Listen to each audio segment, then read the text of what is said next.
Hello, everybody, and welcome to the February 3rd Trips and Traps. I'm Andy Serling, joined by Eric Donovan. We have 4 races to bring you all together, which I think is a minor feat there, considering we only had 3 days of racing, and one of the days was shortened to only a 3-race card. So 4 races to bring you in 2 separate segments. Let's get to the first race here. We're going to go to January 29th, race number 6. This is a maiden claimer for fillies and mares, and we're pretty much concerned about the pace in here and how it develops, and also the ride on the 2-horse Airmail. Yeah, we had some pretty strong inside tracks. Though I don't think it was fairly even on Friday, but this is a situation where it wasn't a very strong maiden field, where Amelia the Cat, the 4, was sort of towards the inside there in the red cap, the pink cap, and on the outside you've got the 7-horse Angel Wave, where Amelia the Cat goes into a duel. Angel Wave sits this unbelievably perfect trip sitting behind them, and of course Airmail, who's on sort of last on the rail here, ends up making what I think we feel was a very, very premature move. And a couple of things. Now, there's Amelia the Cat dueling inside, the right part of the racetrack, but involved in the duel. There's Angel Wave with a perfect trip. What's interesting for me, though, is that Airmail is actually last behind the eventual winner, Tom and Dick's Girl. Got a great ride from Mike Luzzy, but the rider decides, I want to make a wide, premature move. Yeah, right here you see Airmail move up under jockey Victor Santiago, and I think the right thing to do it here in hindsight would have just kind of been to sit back with Tom and Dick's Girl and try to just relax and make one late run instead of making this rush up to the lead here, moving down the backstretch. And you'll see just exactly how close Airmail gets to the lead. I mean, right now I'd say 7 or 8, maybe even more back to Airmail from the front, and going to close that gap pretty quickly. But look where Tom and Dick's Girl is the winner, still sitting back in last, just biding her time. Right, Luzzy absolutely made the right move. Patience is rewarded by him in this race, and they're like 4 or 5 wide as Airmail making this move.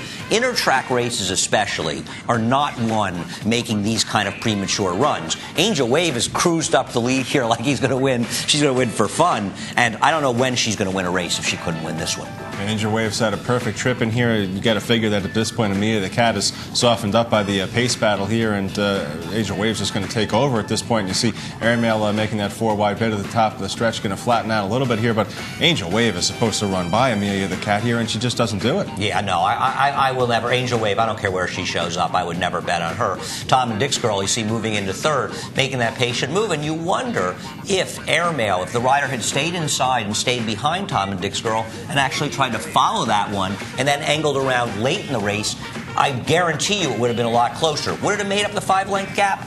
I don't know for sure, but I'll tell you something. It feels like 5 lengths is a lot, and it is, but I'm not so sure it wouldn't have been significantly closer. Obviously, we want Airmail next time out. Don't want Angel Wave next time out. What about Amelia the Cat? I thought she ran well down inside. She's had a fair share of chances. Is she going to get a better setup than the one she had? I don't know. It's not like they were flying up front, but for these horses, it was a pretty fast first quarter, 24. So I guess she'd have a chance. I don't really care. She's had a bunch of races. I'm always looking for strangers, and both you and I had liked Airmail in this race because she was the stranger, and I don't think that we were wildly wrong about liking her. She's a little more exposed now. That's the problem. She was a big price in this race. We'll see. I tell you what, if this group met again without, obviously without the winner of the race, she wouldn't be in the race. She's not a maiden anymore. I would take my chance with Airmail. All right, let's go on to the 7th race from the 29th. This is on Friday, a filly and mare claimer for 4-year-olds. And up, we're going to look at the 8, Mr. Dr. Professor, and the 9, Endless Circle, who go up to make a 3 or 4 wide move around the turn and in a pace that really falls apart. And we'll highlight Endless Circle, who's on the far outside, and Mr. Dr. Professor here.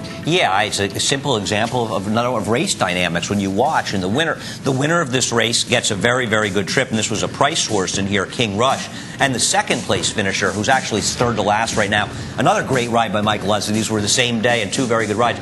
Saves ground, waits in the inside, and finishes 2nd. But of course, no chance for Endless Circle and also Mr. Dr. Professor, both chasing wide in a pace to collapse. And they're both going to go up 3 and 4 wide here, and they're chasing long shots too. Hubbard was 10-1 in the race, but the other horse that's up there, it's a Grand Slam, 46-1. So I didn't see the urgency for these two horses to be going up there and making this 3 or 4 wide chase. I thought they should have been sitting back a little farther in mid-pack in here, and we'll see as we get to the top of the stretch exactly where they are and then where the 1st and 2nd place eventual finishers are. We'll freeze it there, show you Endless Circle and Mr. Dr. Professor on the outside. The winner is for King Rush in the blue cap, about to tip 4 or 5 wide, and the 2nd horse, Dragonfly, comes up the rail in the white cap there, so they really worked out perfect trips here. No doubt about it. And they were hurt by their posts a little bit in the dynamics of the race. I'm laughing about, of course, Mr. Dr. Professor, who was rated in a slowish pace in a distance race at time before that, being so on the edge in this sprint race. And both of them, they run, I guess, 4th and 5th, or 5th and 6th, actually. Thought Mr. Dr. Professor held a little bit better, but Endless Circle was the 7-5 favorite. A lot of people are going to say, oh, he was the favorite, he was very disappointing. Saying he had run well the time before that, and you had liked him, I think, in this race. And I think if you liked him in this race, based on his current form, you can absolutely excuse that race. You can. I think this is twice in a row, too, where Endless Circle's kind of gotten the same ride, making that wide chase around the turn there, which just doesn't turn out to work too well on the inner track. Yeah, he's certainly not had the luck of the draw and been particularly lucky in his spots. And Mr. Dr. Professor is another horse who's been in very, very good form for his trainer. And he's run some sneaky, decent races. Both of these horses in the right spot can win their next starts. All right, that'll do it for the first segment here on Trips and Traps. Remember, keep those emails coming. The address tripsandtraps@NaraInc.com. Thanks a lot for watching. Come on back for the second segment.